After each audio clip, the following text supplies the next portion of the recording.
Lucu banget sih Baby Sharena. Anang tuntang.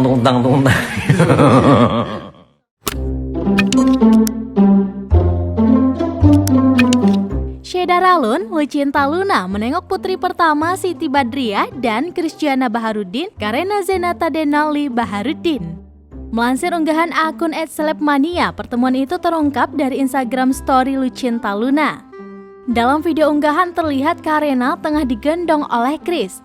Lucinta pun gemas melihat baby Karena dan mengatakan ingin memiliki anak.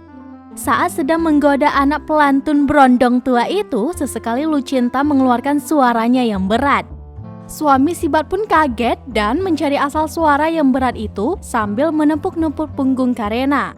Beberapa saat kemudian, Lucinta kembali berusaha mengagetkan anak sematawayang Sibat. Namun, alih-alih Karena menjadi lebih aktif, suami Sibat yang justru kaget mendengar suara berat Lucinta. Aksi kocak Lucinta membuat warganet ikut tertawa.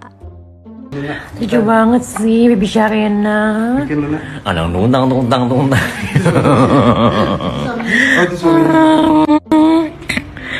Lucu banget sih.